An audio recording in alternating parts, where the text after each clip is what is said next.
Hello, everyone. We're celebrating the Latino Heritage Month, so let's give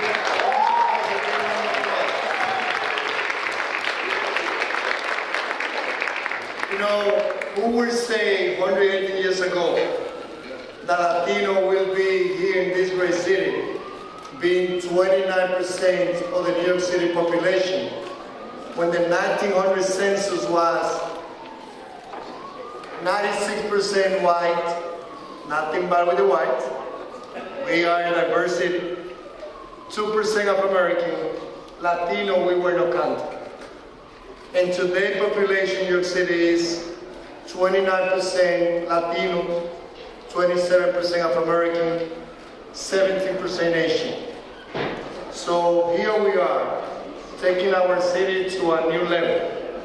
A level where different from 50 years ago, or when people like me, the adults who are here, sometimes we started interacting with people that didn't look like us when we went to college. By the 2018, our children and grandchildren, they're having the play day, they're having the sleepover, they are doing a lot of work together, sharing our playground and our community with other kids who are white, who are black, who are Asian, who are Latino, who has to math, that has to that, and that's the beauty. But as we are here today standing on the shoulder of many men and women that work so hard and take our city to where we are today, from the Rosa Parks and Martin Luther King and Cesar Chavez, now our responsibility is how do we celebrate our Latino Heritage Month?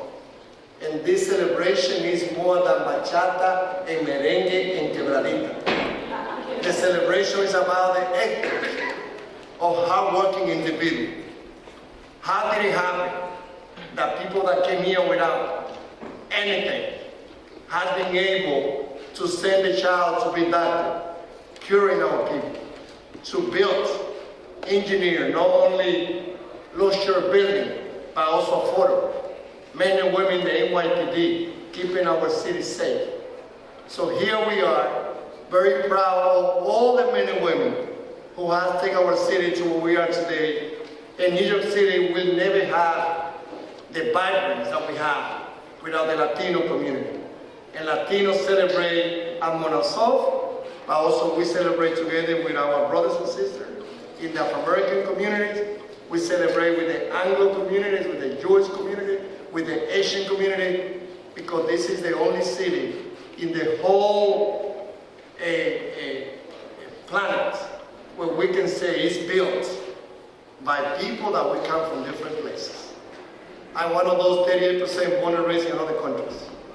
But you, the rest, the 10th generation, the 8th generation, has someone that came from Italy, came from Ireland, came from other places. So here we are, and for me it's an honor to share this welcome with the great God here, co-chair of the Black, Latino, and Asian Caucus, that Nick Miller, who also will be introducing our other members who are here.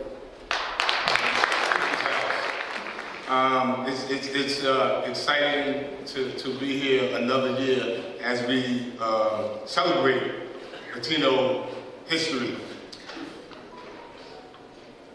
It is interesting that we are here tonight, and I don't want to go off on the dark side and talk about some of the dynamics that we see going on throughout the city, but because we are here to celebrate our contributions to the diaspora. And that's what we want to do here tonight. So on behalf of my colleagues, the rest of my colleagues in the Black, Latino, and the Asian Caucus, and City Council Speaker Corey Johnson, I'd love to welcome you here to the Speaker's House. Again, tonight in celebration of our heritage, we will recognize 3 remarkable Latino individuals for their contributions and their work to our communities and to our great city. And certainly they have proven great contributions to the social, political, and cultural fabric of our city. As my colleague said, we represent nearly a third and over 50% folk of color in the population of New York City. And so tonight we're also here to tell our story, tell the story of Latino heritage in our community. So important that while all the diatribe that is coming out of DC and all the things that we see, that we are here to tell our story and honor those with great contributions to our city and to our country. So with that, I'd like to recognize some of our colleagues here, and we have Councilmember Adrian Adams from the Borough of Queens. Lower East Side, Carlina Rivera.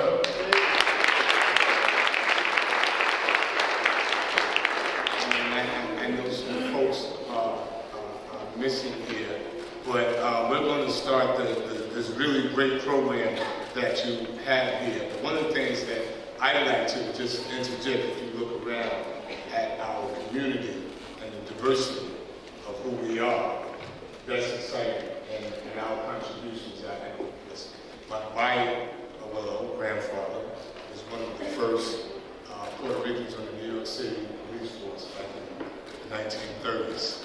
So we're very proud of that fact, and we're here to transcend to today in our contributions. And so as we move the program along, we will thank you so much to my co-chair, Adonis Rodriguez, who represents us all the time with the dignity and respect that our community deserves.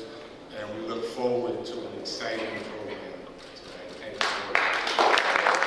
Primera herencia latina, ¿verdad? Sin hablar nuestro idioma nuestro también.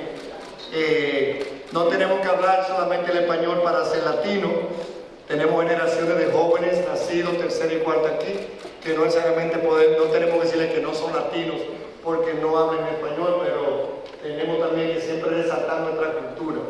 So today we will have like a short program, but it will be a celebration of all the contribution that all New Yorkers and Latino has made here. So first, let's stand up for the US anthem.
whole staff of putting this together.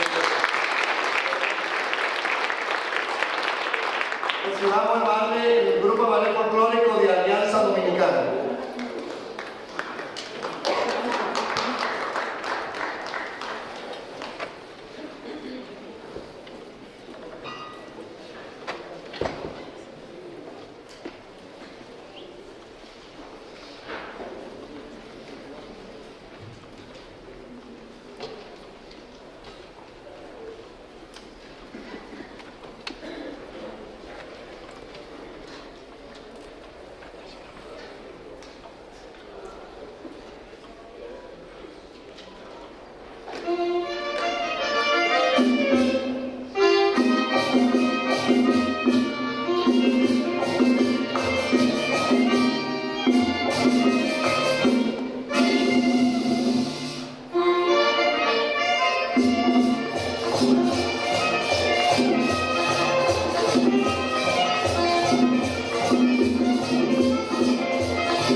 República Dominicana.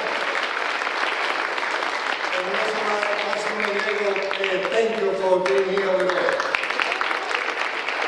The only country that opened the door to the Jews when no other country, including the United States, refused to do it, was the Dominican Republic. And that's why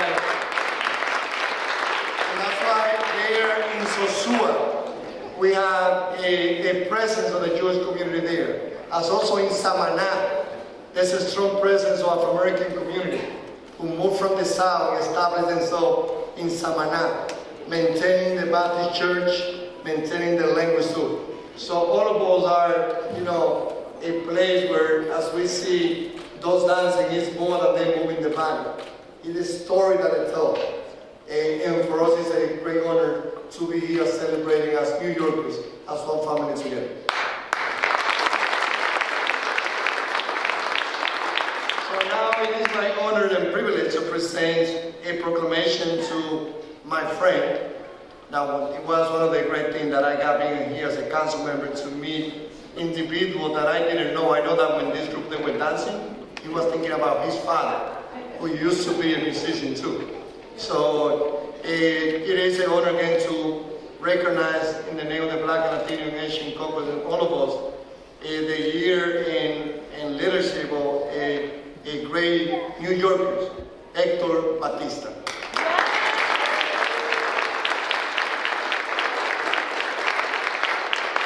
Hector is one of those New Yorkers who served as the first Hispanic as a CEO of Big Brother, Big Sister of New York City in the non-profit 112-year history. His concern, his commitment is to be there for others. And one area that he did it was to bring mentorship as Big Brother, Big Sister to other youth, especially those that they don't have a role model as an engineer or doctor that they can follow.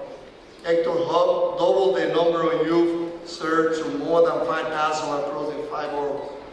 Hector also led the expansion of a number of organizations, key program offering leaders in the Big Brothers, Big Sister of New York City, academic enrichment, college readiness, workshops, and SAT prep through partnership.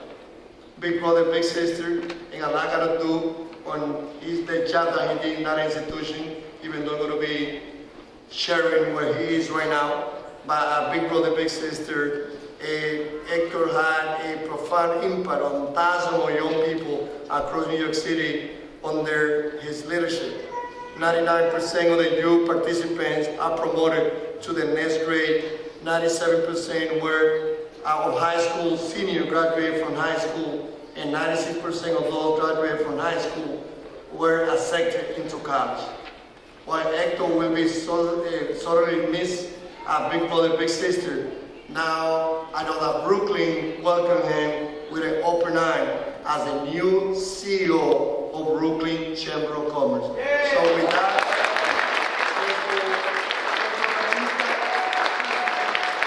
also I'd like to acknowledge Councilmember Minority Leader Combo and all my colleagues to be here to take a photo with you.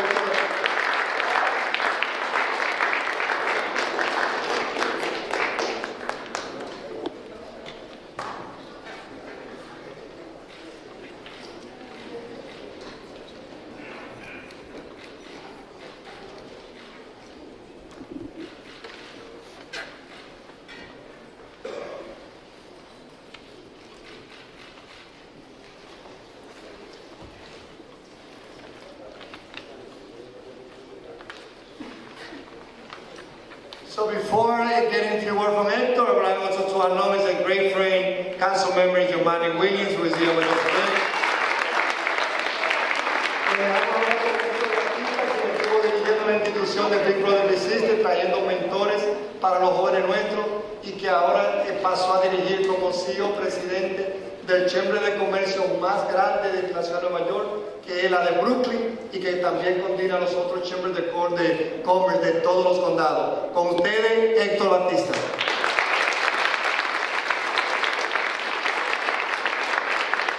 Gracias, Lance. Primero voy a hablar de mi lenguaje, que yo me siento orgulloso de ser latino. Si tengo que hacer unas cuantas palabras en mi lenguaje. Para mí es un placer recibir este honor, porque para mí representa muchos años de esfuerzo y trabajo. Yo nunca pensé que en mi imaginación yo iba a tener la oportunidad de ser el líder de tanta diferente organización. Fui comisionado de vivienda, tuve la oportunidad de correr el American Cancer Society y estuve aquí batallando con el cáncer para que pasaran el smoking ban en la ciudad de Nueva York. Y después ha tenido la oportunidad de ser el primer hispano que ha sido encargado del departamento de Big Brothers and Big Sisters, que es la primera fundación en la nación, y solo no correr en Nueva York, pero correr, ser parte del liderazgo de la nación. Y ahora en ser el CEO del Brooklyn Chamber of Commerce. So, muchas gracias, Idanes, Councilmember Miller, y los demás miembros del City Council. It is an honor to receive this award on behalf of, I can't go first, let me just say I want to recognize my wife, Victoria. Because I grew up with this lady and I want to make sure she knows that I love her very much. Anyway, I really am really honored and humbled to receive this award from the City Council. I have a lot of respect for the council because you are the representative of the people. You do the people's work and you work on behalf of the people.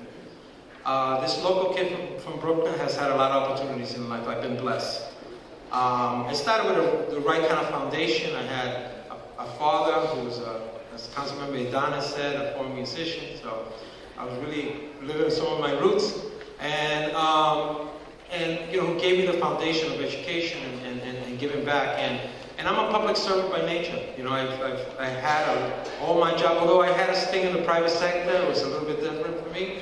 I'm a public servant, and I've had an opportunity to do a lot of great things in my life.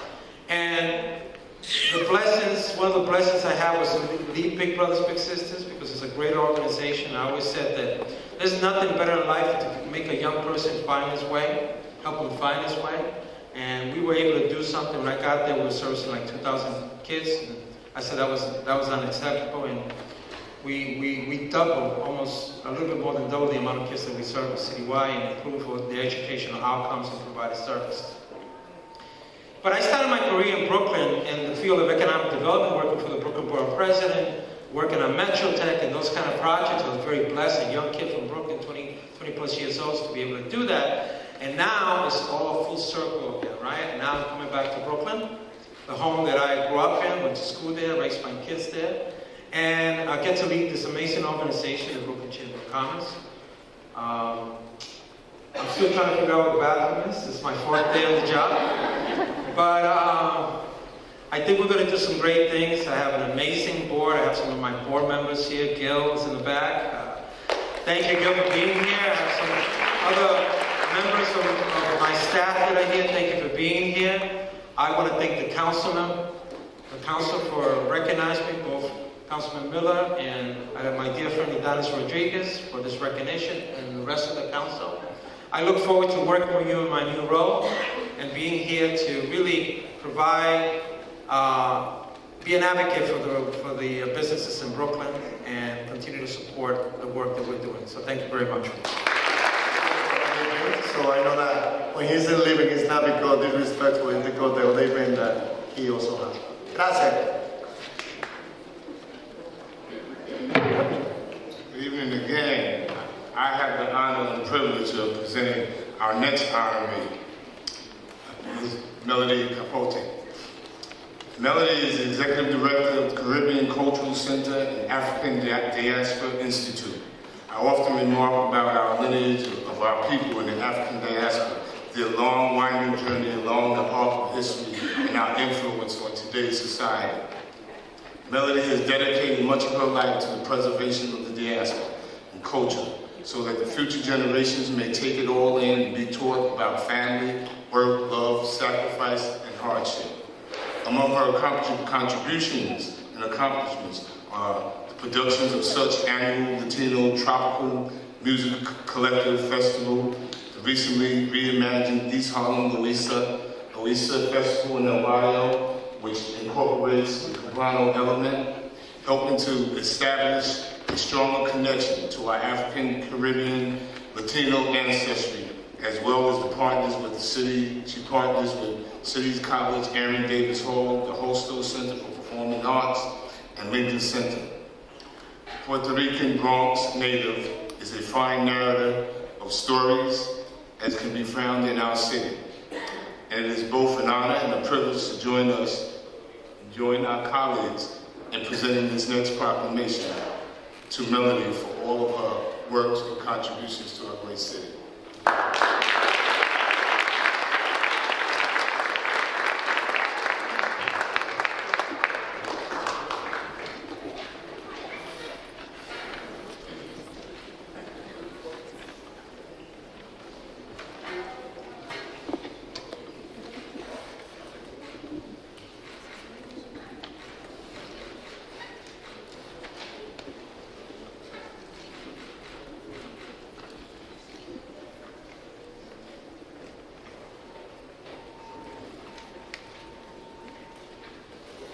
Thank you. And Council Majority Leaders, I would like to say a few words too.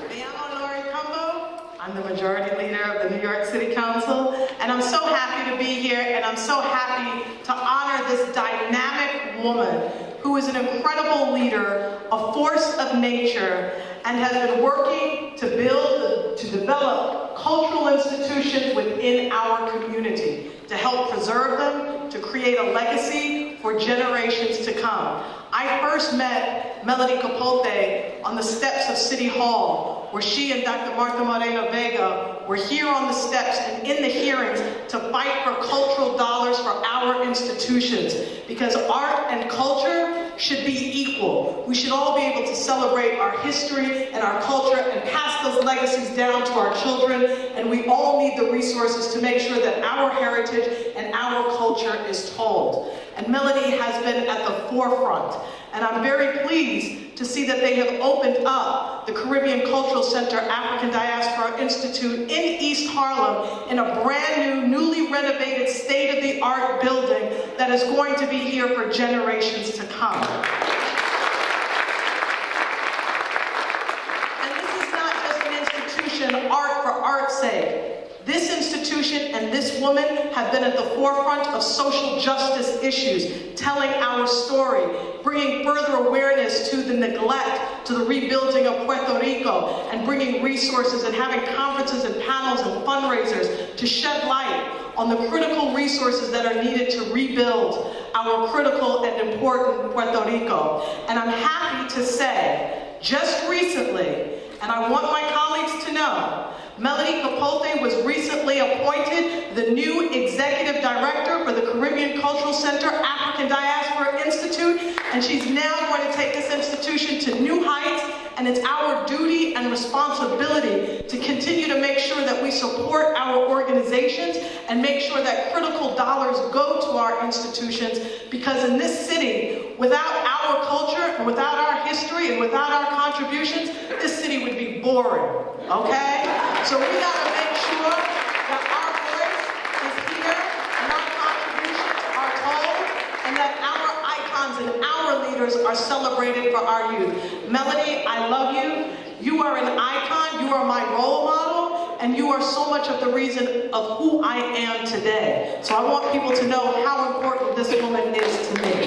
Thank you all so much.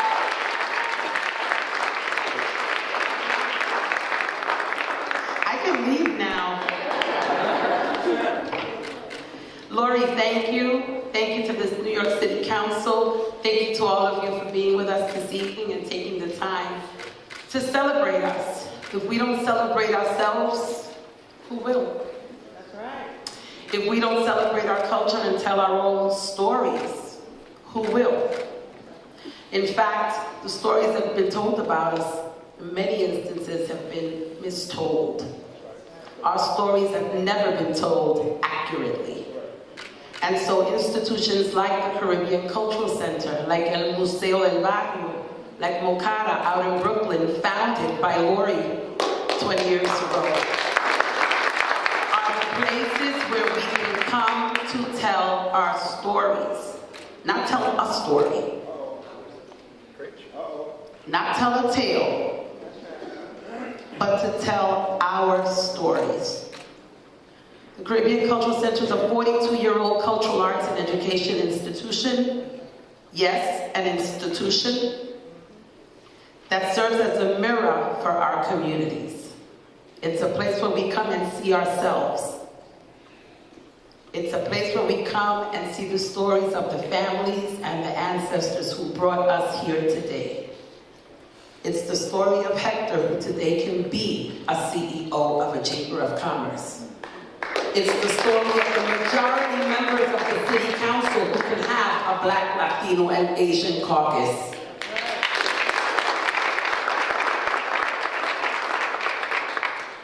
And so now that we've opened a new home in El Barrio, where I was born on 102nd Street and 3rd Avenue, we have a new renovated firehouse on 125th Street between Lexington and Park Avenue. People come into that building, we come into that building, and people cannot believe that this is sitting on 125th Street. Our own people come into the space and say, but this doesn't belong here. This looks like downtown. We deserve downtown. We deserve to look like downtown.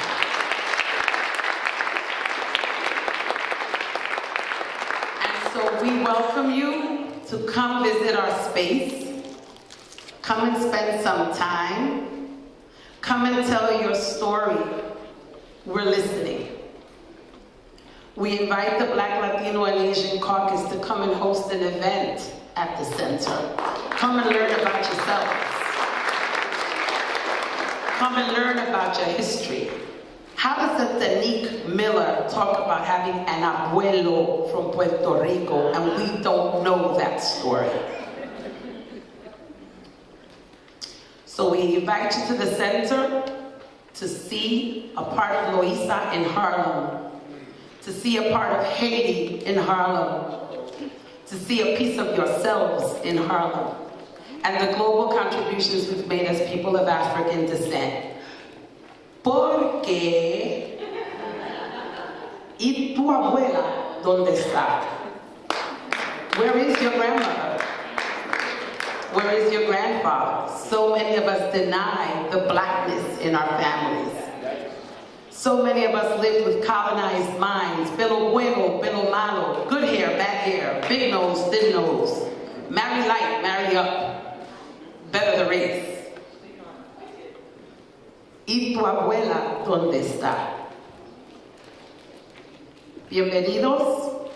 Les doy la invitación al público que venga a visitar al Centro Cultural Caribeño de la Diáspora Africana, un instituto que vive en cada uno de ustedes. Espero que puedan venir, compartir y decir tu historia, hablar tu historia, hablar de tu cultura, de tu música, de tu comida. Thank you.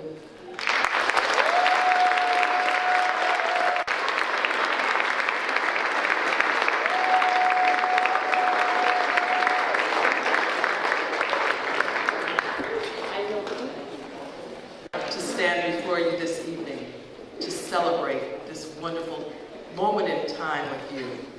I'm Councilmember Adrienne Adams, and I represent District 28 in the beautiful borough of Queens, New York. It is my honor to present our next honoree. She has exemplified what it means to be social justice activist and to never give up on your dreams. She immigrated to Brooklyn at the age of 16. Growing up, she did not think she would be able to graduate from high school and college, but she accomplished both. As an undocumented resident, she didn't have access to financial aid and scholarship programs through her college and worked 3 jobs to afford tuition costs.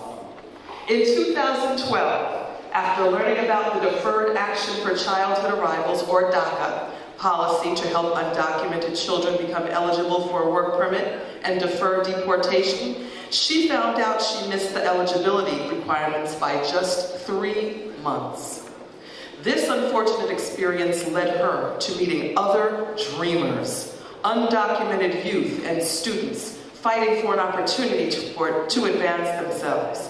She was then accepted into the Dream Fellowship at CUNY, and not much later began organizing and formed the CUNY Dreamers with over 6,000 undocumented students. She never gave up. She never gave up. She persevered, and she is a role model for civic engagement and leadership. Thank you, thank you, thank you, Monica Sibri Mieja, for your tireless efforts advocating for those that don't have a voice and those that need representation now more than ever.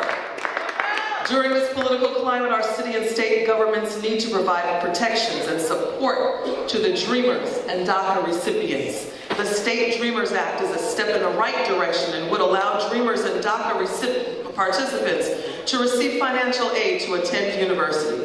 At the city level, I promise to continue to work to fight the federal public charge. So, en pocas palabras, hoy le conocemos a Mónica por ser un ejemplo de una persona, una dreamer, una soñadora, que usó el obstáculo que tenía para dedicarse a organizar no solamente por ella, sino por todos los soñadores que tienen sueño de alcanzar un sueño como cada uno de nosotros. Felicidades.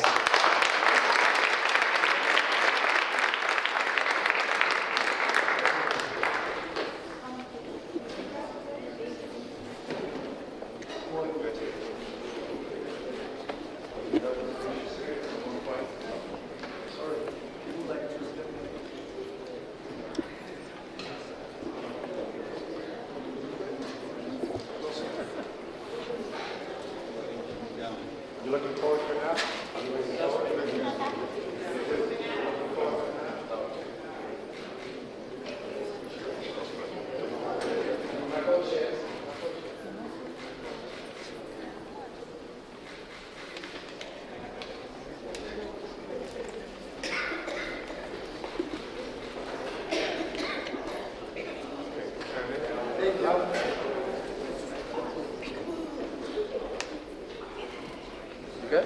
All right, thank you.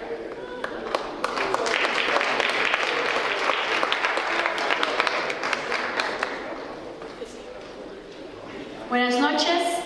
Good evening, everybody. I want to sincerely say thank you to everyone for being here and to the City Council for giving me this award. Not only because I just came from working for who will be soon our first dreamer in the State Assembly, but because on my way here, I got to read a couple of emails that I haven't seen from the past couple of months that I've been working really hard. And that is the stories of undocumented immigrants who are still facing the same barriers that I did when I was an undergraduate student not long ago. So you'll be here today to listen to me and give me this award. It's not necessarily about me, but about the other 11 million undocumented immigrants that we have throughout the US. About what's happening with the crisis in the border in Guatemala and Mexico, what's happening overall in regards to what this government says about who we are and our stories. So going back to the story, what was discussed before me, I did have the opportunity to say, I'm not just an undocumented person. I am someone who came here because my parents decided to sacrifice, leave their house, leave everything they knew to give me an opportunity. To give me an opportunity to survive, to thrive, and to be able to see a different life that they didn't have access to back in our hometown, Ecuador. So, although I want to say thank you to all of you, I want to leave you with action items. I do not go to places to say thank you to awards, and everybody that knows me, I actually don't like awards.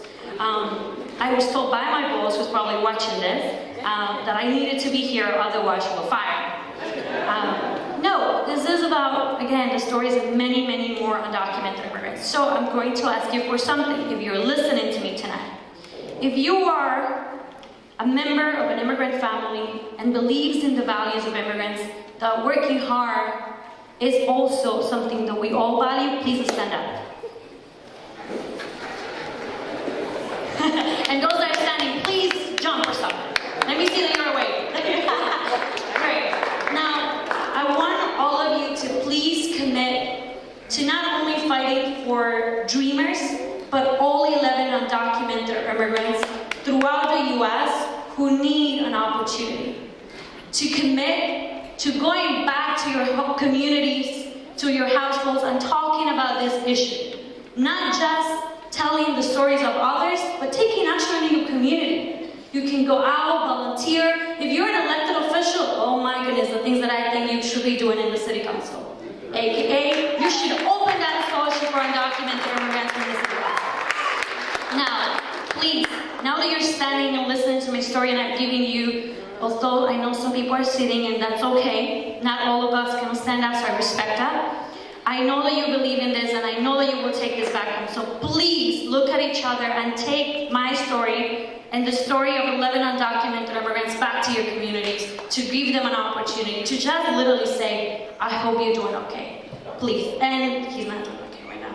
Okay, thank you everyone. And again, this is not about me, but 11 undocumented immigrants.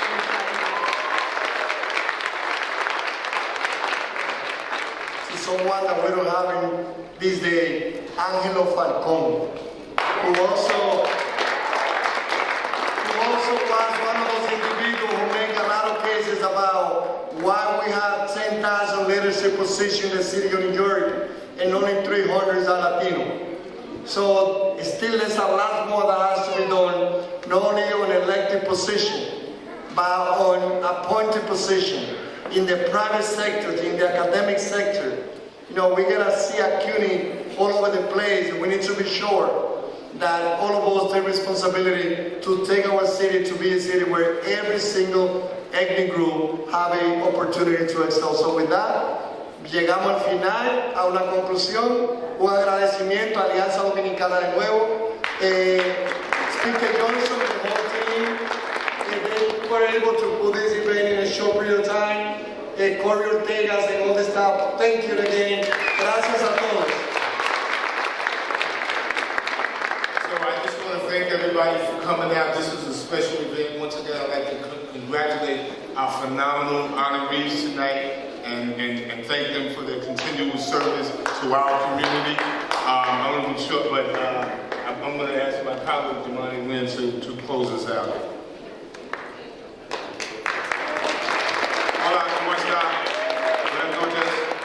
I'm sorry, that's all I got. But I want to thank the co-chairs and the BLAC and Corey Johnson and these awesome honorees. And the lesson here is making sure we remember we came from the same place. The boat lit us off a little differently. And that's even more important to remember right now. So the lesson for me is togetherness and unity. We got the crazy orange man in the White House trying to spread orange madness across the land. We got to stick together and take that lesson of perhaps not being as united as we should have been, to never let that happen again. We are suffering from the same issues, and we can have the same solutions when we work together. I had a brother that was undocumented. I come from the Caribbean family. We all one, baby. Enjoy. Peace. Thank you.